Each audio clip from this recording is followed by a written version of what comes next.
말씀 요한복음 5장 8장 52절부터 59절입니다. 요한복음 8장 52절부터 59절까지 말씀 소리를 맞추어서 다 같이 봉독하겠습니다. 유대인들이 이르되 지금 네가 귀신 들린 줄을 아노라. 아브라함과 선지자들로 죽었거늘 내 말은 사람이 내 말을 지키면 영원히 죽음을 맛보지 아니하리라 하니 너는 이미 죽은 우리 조상 아브라함보다 크냐? 또 선지자들도 죽었거늘 너는 너를 누구라 하느냐? 예수께서 대답하시되 내가 내게 영광을 돌리면 내 영광이 아무것도 아니거니와 내게 영광을 돌리시는 이는 내 아버지시니 곧 너희가 너희 하나님이라 칭하는 그이시라. 너희는 그를 알지 못하되 나는 아노니 만일 내가 알지 못한다 하면 나도 너희같이 거짓말쟁이가 되리라. 나는 그를 알고 또 그의 말씀을 지키노라. 너희 조상 아브라함은 나의 때 볼 것을 즐거워하다가 보고 기뻐하였느니라. 유대인들이 이르되 네가 아직 50세도 못 되었는데 아브라함을 보았느냐? 예수께서 이르시되 진실로 진실로 너희에게 이르노니 아브라함이 나기 전부터 내가 있느니라 하시니 그들이 돌을 들어 치려 하거늘 예수께서 숨어 성전에서 나가시니라. 아멘. 우리가 보통 알고 있기로 예수께서 공생의 사역을 시작하실 때 이제 30세였고 그리고 3년 동안의 공적 사역을 하셨다. 그리고 33세에 십자가에 달려 돌아가셨다. 우리가 그렇게 알고 있죠. 그렇게 알고 있는 성경 지식 또는 신앙 지식이 맞습니다. 근데 예수님께서 정확하게 몇 세에 돌아가셨다. 그런 기록은 성경에 없어요. 근데 이런 기록은 있습니다. 예수께서 그의 사역을 시작하실 때 한 30세쯤 되더라. 이런 기록은 있어요. 그래서 이제 그거를 기준으로 삼고 공적 사역을 몇 년을 하셨을까? 그거는 성경에 안 나오거든요. 근데 요한복음에 보면 예수님께서 절기를 지키시느라고 예루살렘에 올라가신 게 3번이 뚜렷하게 나옵니다. 그리고 그 3번을 가만히 살펴보면 이게 한 해에 올라간 게 아니다. 이런 게 그냥 어느 정도 명확합니다. 그래서 이제 성경을 연구하는 학자들이 예수님께서 공적 활동을 하신 것이 공생의 활동을 하신 것이 3년 될 거다. 이렇게 생각을 하는 거죠. 그래서 예수님께서 3년 정도 사역을 하시고 33세에 십자가에 달리셨다. 이렇게 보는 거죠. 근데 이제 예수님께서 예수님의 나이에 대해서 언급한 거 그게 오늘 우리가 읽은 말씀에 나오죠. 57절에 보면 유대인들이 예수님한테 이렇게 얘기합니다. 네가 아직 50세도 못 되었는데 아브라함을 보았느냐? 이런 표현이 나오죠. 여기에 예수님한테 50세 이런 얘기를 하잖아요. 이게 무슨 뜻일까요? 이거는 두 가지로 생각할 수 있어요. 우리나라에서 요즘은 좀 다릅니다만은 옛날 같은 경우에는 60 환갑이잖아요. 회갑.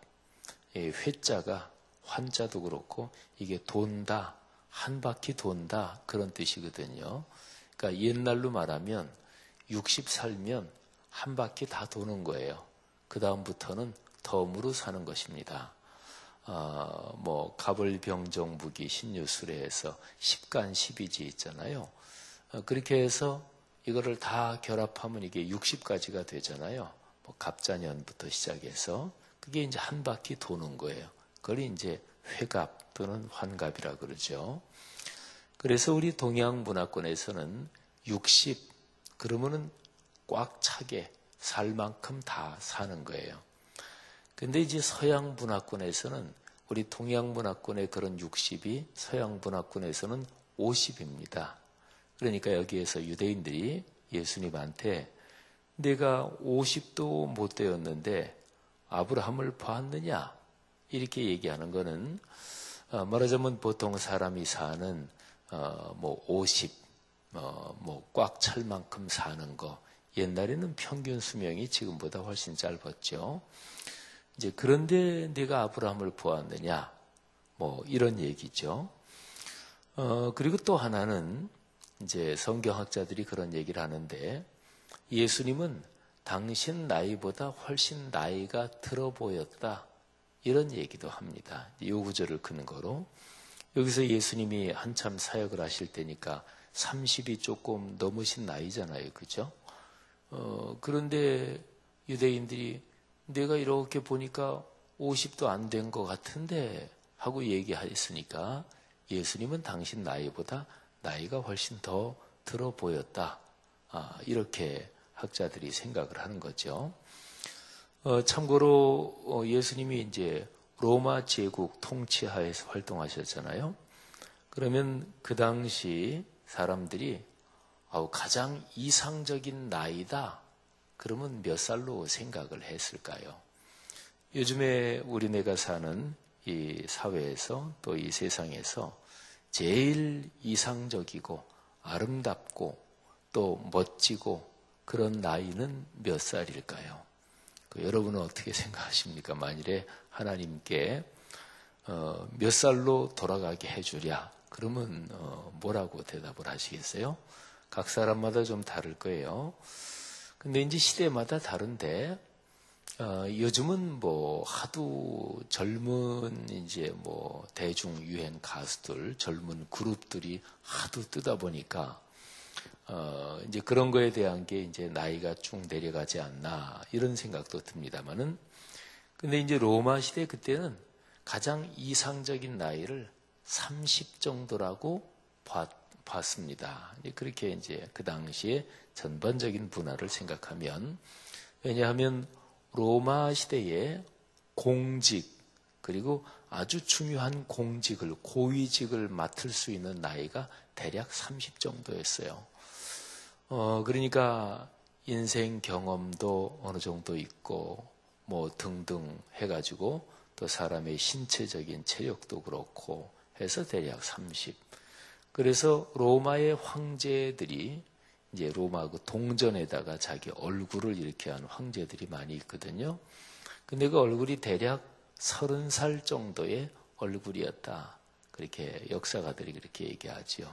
그리고 시오노 나나미라는 역사가 로마인 이야기를 쓴 그 역사가도 그렇게 얘기를 합니다. 근데 어쨌든요.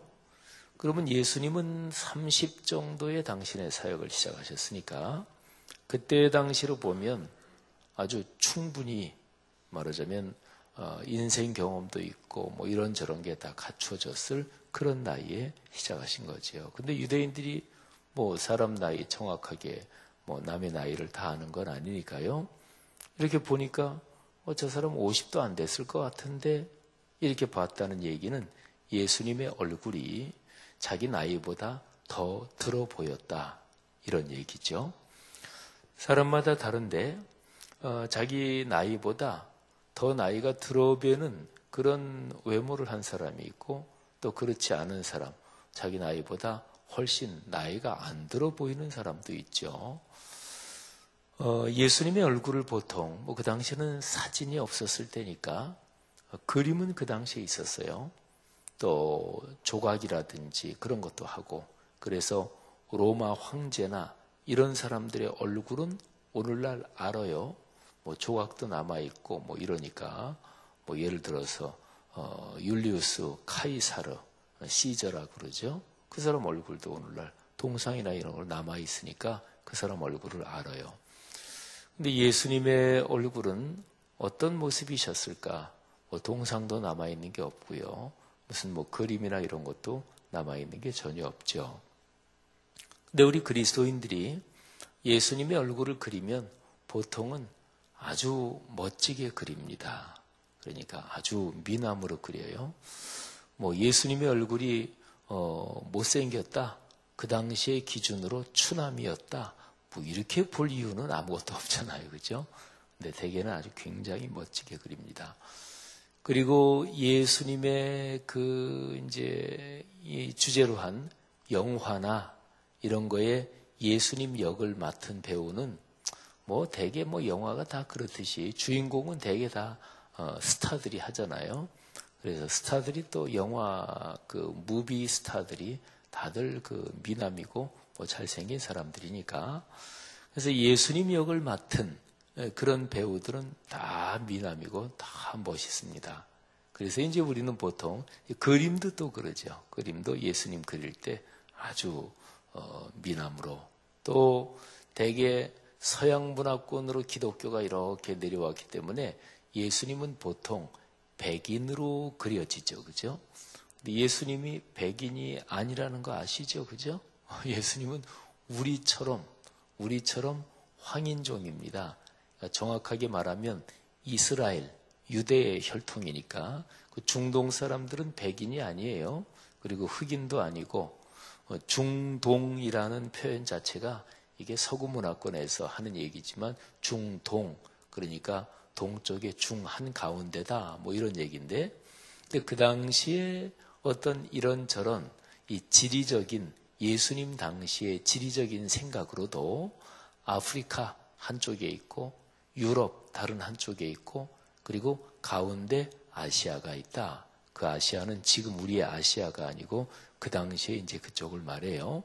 그래서 어쨌든 인종적으로도 예수님, 유대인들은 흑인 아니고 백인 아니고 그리고 이제 가운데 있는, 그러니까 말하자면 뭐 세계를 흑인, 백인, 황인종, 그러면 예수님은 우리와 같은 황인종, 크게 보면은 그렇다고 볼 수가 있어요. 근데 이제 주로 기독교가 이제 서구 역사, 백인들 세계로 쭉 이제 내려오다 보니까 예수님을 그려도 이렇게 백인으로 그리는 게 많죠. 근데 정확하게는 황인종이고요. 그리고 초기 기독교 역사에서 아프리카 쪽의 기독교가 굉장히 강했어요. 오늘날 우리는 아프리카 그러면 선교할 곳 이렇게 생각하잖아요. 그죠? 아프리카가 뭐 기독교적인 지역이다 이런 생각 전혀 안 들죠. 근데 제일 초기 기독교는 아프리카가 기독교의 중심지였어요. 그러니까 제일 초기는 예루살렘 있죠. 이스라엘. 그러니까 거기에서 기독교가 전파되면서 제일 먼저 초기 전파된 지역이 북아프리카 지역, 이집트, 이제 그쪽이에요. 그래서 우리가 보통 성도들도 많이 알고 계실 텐데, 뭐 성 어거스틴 이런 인물은 많이 들어봤죠.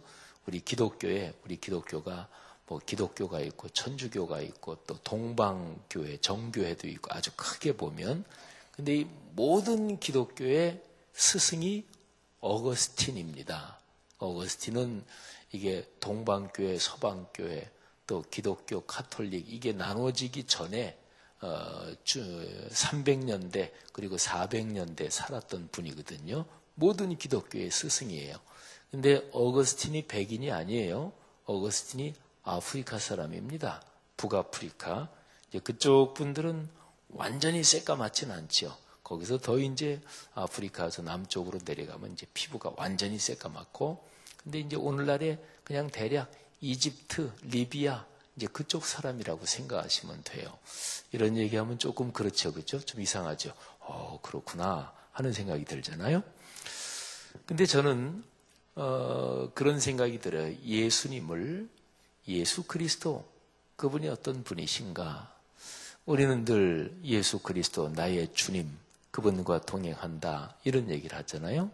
근데 어떤 면에서는 우리가 가지고 있는 고정관념의 예수 그리스도, 이거를 어떨 때는 조금 이렇게 벗어날 필요도 있어요. 예수님이 활짝 웃는 모습, 우리 사람 사진 중에서 뭐 이렇게 사진 찍는다 그러면 의식하면 이게 인물 사진이 잘 안 나온다 그러죠. 인물 사진 찍는 작가들이 그 사람이 사진 찍힌다는 거를 의식하지 않는 이제 그런 거를 이제 많이 찍죠. 그래야 이제 자연스럽게 나오니까. 근데 사진 찍을 때, 좀 웃으세요. 그러면 웃음이 다 어색합니다.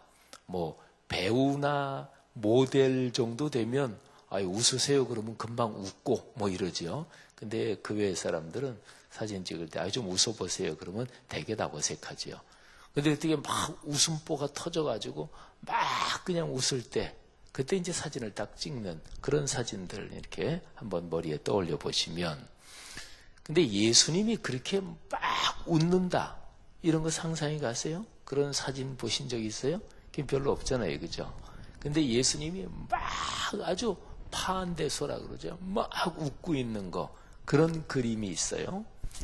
근데 그 그림을, 뭐 요즘은 그런 그림도 많지만, 그런 걸 이렇게 보면, 예수님이 이렇게 그냥 막 웃으신다, 그런 게 이제 아주 새롭게 보여요.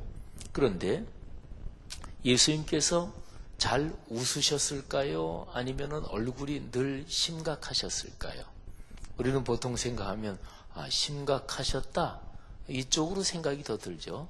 예수님이 막 웃고, 성경에 예수님이 아주 그냥 크게 웃으셨다, 그런 기록은 유감스럽지만 없어요. 그러면 예수님이 별로 안 웃는 스타일이었을까요? 늘 심각하고, 뭐 세상에 고민은 다 혼자 짊어지신 것처럼, 또는 뭐 약간 이렇게 화가 나 있는, 또 신경질적인 그런 쪽은 아니었을 거 아니겠어요. 예수님은 그렇게 생각하면 예수님은 잘 웃으셨다. 물론 우리가 어떤 그 굉장히 존경할 만한 분을 떠올리면 굉장히 인자한 미소, 뭐 잔잔한 미소, 뭐 이런 걸 떠올리죠. 근데 그게 사실은 동양적인 생각이고 유교적인 생각입니다.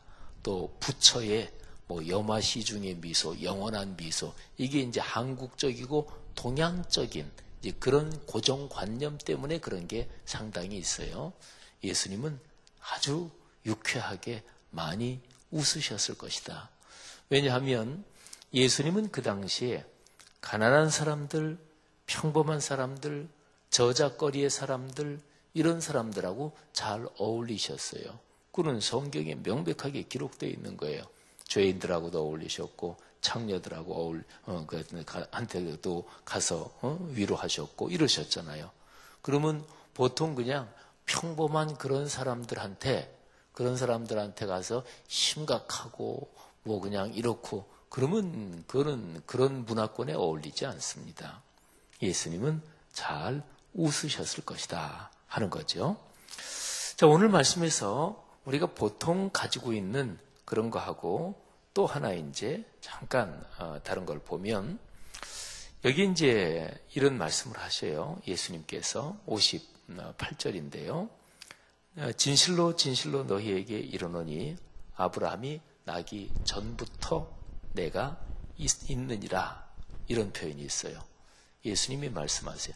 아브라함이 태어나기 전부터 내가 있다. 근데 이 말 때문에 유대인들이 분노합니다. 그래서 돌로 예수님을 치려 합니다. 근데 여기에서 예수께서 숨어 성전에서 나가시니라. 그러면 한번 이 표현을 한번 상상해 보세요. 지금 유대인들이 돌로 치려고 그래요. 근데 유대인들이 돌로 친다, 이거는 신성모독, 이런 경우에 돌로 치는 거예요. 뭐 구약에 이제 안식일을 어긴다든지 이런 것도 뭐 돌로 쳐 죽여라, 뭐 이런 표현도 있습니다만은, 크게 보면 이스라엘의 하나님 신앙에서 누구한테 돌을 친다, 이거는 하나님을 모독했다, 이런 거거든요. 그러니까 유대인들로서는 가장 분노하고 가장 이거는 도무지 하나님의 영광을 위해서 못 참겠다, 이럴 경우에 돌로 치는 거예요. 그러니까 유대인 사회에서는 제일 험악한 거죠. 제일 큰 비상사태죠. 상황이 그렇게 되니까 예수님께서 숨어 성전에서 나가셨다, 이렇게 기록을 하고 있습니다. 그러면 제가 좀 재미있는 발상이긴 하지만 제가 한번 질문을 드려보면, 예수님이 천천히 걸어 나가셨을까요? 아니면 뛰어나가셨을까요? 한번 생각을 해보세요. 천천히 걸어 나가셨을까요? 그냥 뒷짐지고? 절대로 그러진 않았겠죠. 지금 사람들이 돌로 치려고 하는데 예수님의 제자들이 조금 있긴 했을 거예요. 근데 유대인들은 하나님의 영광이 이게 모욕을 당했다. 그러면 못 참습니다. 역사적인 사건으로 빌라도 총독 있죠. 총독 빌라도가 유대 그 팔레스타인 쪽의 총독으로 처음 부임했을 때 그때의 이 총독 빌라도가 유대교를 잘 모른 거죠. 유대인들을 잘 모른 거죠. 그래서 자기는 로마 황제한테 잘 보이려고 그래서 그 이스라엘 예루살렘 성전에다가 황제의 흉상 이런 걸 이제 세우려고 그랬어요. 그러니까 유대인들이 반대를 했죠. 그러니까 총독 빌라도가 이것들이 왜 반대해? 그러고서 이제 군사들을 해가지고 밀어붙이려고 했는데 수많은 유대인들이 길바닥에 들어누웠습니다. 우리 죽여라. 근데 이건 제일 무서운 거예요. 사람이 나 죽는다 이러고 달려들면 절대로 그 사람한테는 덤비지 그 사람이 이기지 못해. 수많은 유대인들이 죽여라 우리 이러고 달려들었어요. 총독 빌라도가 그냥 꼼짝 못했죠. 그래서 이제 총독 빌라도가 이 유대인들의 야훼 신앙 이거는 이놈들은 못 말리는구나 말하자면 그렇게 한 거예요. 유대인들은 그렇습니다. 그러니까 하나님의 이름이 모독당한다, 모욕당한다. 그럼 유대인들은 목숨을 걸어요. 그러니까 지금 그런 상황이에요. 그래서 유대인들이 그러니까 아브라함 이거는 유대인들의 신앙의 선조 시조거든요. 그러니까 아브라함이 있기 전부터 내가 있었다 이러니까 이거는 신성모독이다 그러고 돌로 치려고 하는데 그런데 예수님이 그냥 천천히 걸어 나가셨을까? 아니면 예수님은 품위를 지키면서 천천히 걸어 나가고 제자들이 이렇게 그냥 보호했을까? 제자들 숫자로 어림도 없었을 거예요. 예수님은 저는 이 구절을 생각할 때마다 예수님은 뛰셨을 거다.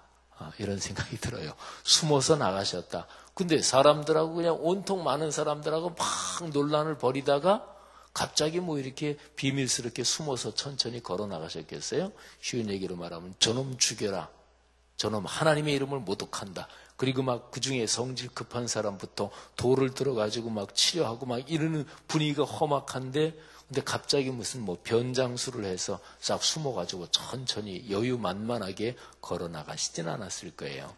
예수님은 저는 이 구절을 묵상할 때마다 성경에서 예수님은 뛰셨을 거다. 아까 말씀드린 대로 예수님이 막 웃으셨다. 이런 장면 없는데 예수님은 그렇게 웃기도 하셨을 거다. 그리고 뛰기도 하셨을 거다. 그런데 그 생각을 하면 예수님이 뛰셨다? 그러면 어떤 생각이 드세요? 좀 품위가 없으시네? 또는 예수님이 왜 뛰셔? 품위 없게. 이런 생각이 혹시 드십니까? 우리나라 조선에 이제 외국 선교사들이 들어오고 우리 구한 말에 말이죠. 그때의 선교사들이 테니스를 했대요. 테니스. 우리나라는 그런 운동이 없었죠. 테니스를 하니까 양반들이 이렇게 지나가다가 혀를 차면서 아이고 저 양놈들 저거 아래 것들 시키지 저거 땀을 뻘뻘 흘리면서 저런 걸 하고 있다고 그랬다는 거예요. 테니스. 이게 이제 사고방식의 차이고 문화의 차이죠. 여러분 제가 오늘 이 새벽 메시지로 여러분들에게 드리고 싶은 말씀은 모든 일에서 고정관념은 사람을 불행하게 만들고 그 사람을 꽉 막힌 사람으로 만들고 더 발전하지 못하게 만들고 성숙하지 못하게 만듭니다. 그러니까 세상에서도 누가 성공하느냐 늘 배우는 사람이 성공해요. 그러니까 공자라는 사람도 하는 얘기가 어디 길에 세 사람만 걸어가면 그중에 내 스승이 있다. 내가 배울 사람이 있다. 그 얘기는 다른 말로 말하면 이 세상 사람 누구에게라도 다 배울 게 있다. 이런 뜻이에요. 그러니까 동서고금을 막론하고 내가 늘 배우려는 자세를 가진 사람, 이 사람이 지혜로운 거고 그 사람은 평생 성숙하고 평생 더 훌륭해지고 더 행복해지는 거예요. 근데 고정관념에 사로잡히면 그 사람은 더 이상 배우지 않습니다. 듣지 않습니다. 그리고 아예 거기서 멈춰버립니다. 신앙도 마찬가지입니다. 그러면 신앙의 고정관념에 사로잡히지 않고 계속해서 신앙이 성숙하고 주님이 주시는 복을 받을 수 있는 방법은 무엇일까요? 진리의 귀를 기울이는 거예요. 이게 요한복음 8장 전체의 주제이기도 합니다. 진리를 알지니 진리가 너희를 자유롭게 하리라. 진리의 말씀, 66권 성경 말씀, 이 말씀을 대할 때는 참으로 겸허하게 참으로 내 마음을 열어야 돼요. 내가 다 알지. 이 신앙생활 내가 몇 년 했는데, 또는 내가 교회에서 내 직분이 뭔데. 근데 무의식 중에라도 거기에 사로잡히면 자기 손해예요. 그렇게 해서 굳어진 신앙, 그 사람이 고집스러운 거예요. 그리고 자기 생각을 안 버리고, 그리고 고집을 피우고, 그러면서 교회 생활에서도 늘 다른 사람하고 문제를 일으키고 사람 배려할 줄 모르고 이런 거지요. 사랑하신 여러분, 우리의 신앙이 진리의 말씀, 또 주 예수 그리스도 그분에 대한 경청, 또 그분에게 배우려는, 또 그분과 동행하려는 이런 열망이 늘 풍성하기를 주의 이름으로 권면합니다. 그래서 우리의 신앙 늘 성숙하고, 그리고 영원한 하나님의 집에 부름을 받을 때까지 우리의 신앙이 늘 더 풍요로워지기를 주의 이름으로 축복합니다. 기도하겠습니다. 하나님 아버지 은혜 감사합니다. 오늘 말씀에서 예수 그리스도에 대한 역사적인 그런 묵상을 좀 해봤습니다. 하나님, 우리가 인생길을 걸어가며 늘 진리의 말씀에서 배우려는 열린 마음, 예수께서 말씀하신 것처럼 어린아이 같은 그런 마음이 되도록 축복해 주옵소서. 오늘 하루도 주의 거룩한 말씀을 붙잡고 걸어갑니다. 또 토요일마다 카페에서 하는 아침 묵상 모임, 또 그 상황을 축복해 주옵소서. 감사합니다. 내일 거룩한 주일 복된 날 되게 하옵소서. 예수님 이름으로 간절히 축복하며 기도 올립니다. 아멘.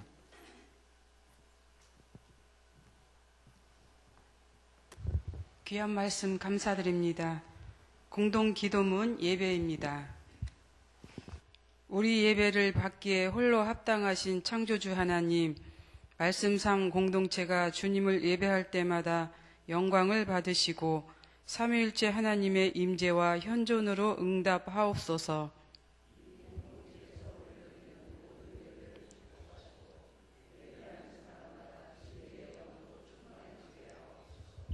주님이 찾으시는 예배자들이 훈련되어 일어나게 하옵소서. 교회에 함께 모여 우러르는 공예배의 거룩한 감동을 세상에 흩어져 섬기고 나누는 삶의 예배로 살게 하옵소서. 아멘. 주님 주신 기도 드리겠습니다. 하늘에 계신 우리 아버지, 아버지의 이름을 거룩하게 하시며 아버지의 나라가 오게 하시며 아버지의 뜻이 하늘에서와 같이 땅에서도 이루어지게 하소서. 오늘 우리에게 일용할 양식을 주시고 우리가 우리에게 잘못한 사람을 용서하여 준 것 같이 우리 죄를 용서하여 주시고 우리를 시험에 빠지지 않게 하시고 악에서 구하소서. 나라와 권능과 영광이 영원히 아버지의 것입니다. 아멘. 공동 기도 제목입니다. 지금 들은 말씀이 내 삶으로 이어지게 하옵소서. 주일 예배를 준비하는 목회자와 사역자들에게 하나님의 은혜를 더하소서.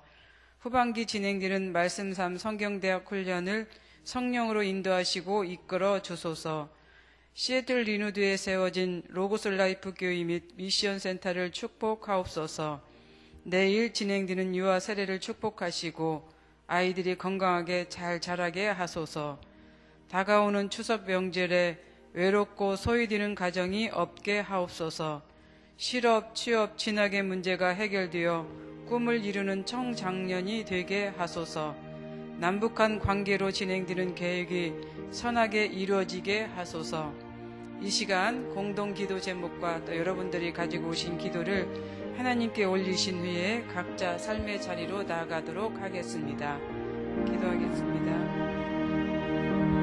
사랑과 은혜가 보장하신 하나님 아버지 참 감사합니다. 오늘 말씀을 통하여 다시 한번 주의 말씀을 듣고 또 진리가 우리를 자유롭게 한다고 하는